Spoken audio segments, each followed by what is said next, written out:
SMT Nation, we back. Nation, this article is from Fierce Wireless, and I think it's an important networking piece. We're a group of forward-looking network tech enthusiasts, obviously, and we're always looking at the evolution of network operators, right? How they're going to build the network, how it benefits us as consumers, and then also the new applications that it brings to the table, how it helps the businesses themselves with respect to Verizon, AT&T, T-Mobile, Dish, whomever. Okay, so this is a pretty good article. I will tell you guys, it got me thinking about a few things, so I want to kind of think aloud a little bit. Obviously, you guys can offer your commentary at any point in the video. All right, so go ahead and do that for me. I'll link the article for you in the description as well. Also in the description is the Real SMT Buy Me a Coffee link. Want to keep the SMT caffeinated and motivated? Buy us a coffee, link in the description. And if you're looking for a better deal on your wireless service, better than what you got, you want better customer care, we've partnered with Mint Mobile. Use our unique partner link. It's in the description. mintmobile.com/Sneed. You could save some money. In fact, they've got the special going on right now, the deflation promo, which has become very, very popular within the SMT community. Dozens of people have already taken to this incredible deal. Every single plan using our partner link is going to cost $15 per month. Any plan you want. So if you want to try the unlimited plan, which is normally $30, get it for half that cost, $15 per month. Folks, you can't lose. Great value. Just a phenomenal deal. We're happy to be able to extend that to you. Link in the description. Okay, so with respect to the content of today's video, where are the companies with respect to small cells? This is a networking piece that is very, very important. Small cells do two things. Small cells can accomplish coverage gaps. They can fill them, provide, very usable, service to customers when the signal is very weak. Maybe the nearest cell sites are far from each other, right? They might be somewhat of a dead zone, especially once you move indoors, right? This provides a much improved networking solution, especially in locations where you can't put up a macro cell. The city won't let you, right? It's very challenging. There's that piece, and it can also provide capacity, right? When you have small micro cells in the area that are doing their job but are doing too much, right? Having to carry too much load, you can split cells with small cells, so the capacity and coverage is major, right? What they could do to help. Now the question here is where are the companies currently as they stand? Verizon is in the catbird seat when it comes to ownership of poles, ownership of small cells, picocells, CRAN, whatever, however you want to refer to it, mini macros, whatever. They're doing a really nice job of this.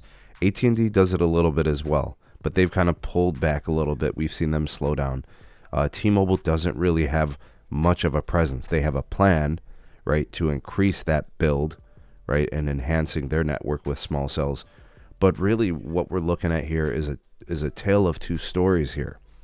You have the commercial network, which is going to support users like you and me. But then you have the carriers always talking about private networking, right, and how they're going to create these new revenue streams.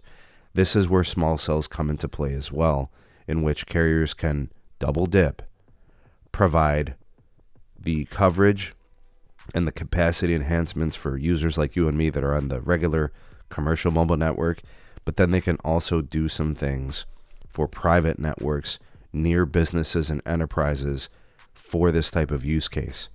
This is why I feel like when we look at the landscape and who's in the best position to be ready for private networks, mobile edge computing, and business and enterprise grade solutions, we often look at Verizon as to be in the catbird seat, if you will. All right, they are obviously very strong with respect to deployments in the metro areas where they do this, and the CRAN really seem to be supporting those types of use cases. And now with the move going towards 5G and standalone 5G, they can create network slices specifically through this RAN gear, right? And they've got vendors. They've got Samsung, they've got Ericsson, and they've got access to these locations, these poles, the street lights.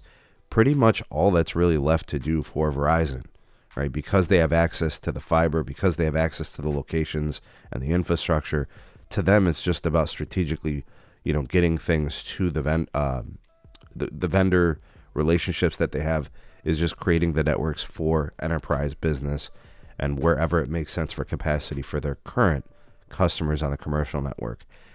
I think what we're going to be seeing in the next year or two is Verizon doubling down on the CRAN setup, the millimeter wave, the LTE, the 5G, all of it, the whole shebang, right? But you're going to see a step up with 5G SA. And I think a lot of that gear, it's probably shipping and starting to warehouse this year, right? And we're going to see it's going to be major for their business, and they're going to be the answer when customers are looking for these solutions. It's going to be on the Verizon side. I don't see where AT&T is positioned any differently compared to last year, and I definitely don't really see T-Mobile in any different position compared to last year. I see Verizon in the catbird seat for this. Now, of course, AT&T and T-Mobile can kick it up a notch. Obviously, they might just be waiting for the adopters, right? They may be waiting for customers to ask for it.